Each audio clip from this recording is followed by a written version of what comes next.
All right, today we're going to talk about powers of attorney. And there's various types of powers of attorney. Maybe you can give us an overview to kind of start. Sure. We typically recommend our clients to do 3 or 4 depending on whether they have minor children. So at a minimum, we would recommend that you do a financial power of attorney. It deals with all financial assets and accounts and real estate and that sort of thing.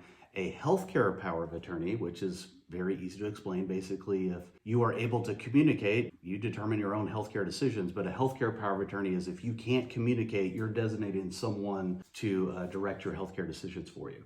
And then in today's day and age, we also have a mental healthcare power of attorney, which is essentially a healthcare power of attorney, but it's specific to mental health issues. And then last but not least, if you have minor children, we also potentially recommend that you do what's called a delegation of parental powers of attorney. So that would be like if you're going to Europe for 2 weeks and you're leaving the kids with grandma, you could give them a delegation of parental powers of attorney, which would allow whoever you designate to authorize emergency medical treatment or whatever needed to be done in your absence. Okay, very good.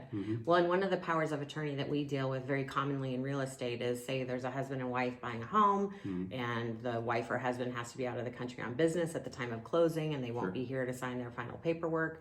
They can do a power of attorney that is just specific to that real estate transaction to give their spouse the authority to sign for them.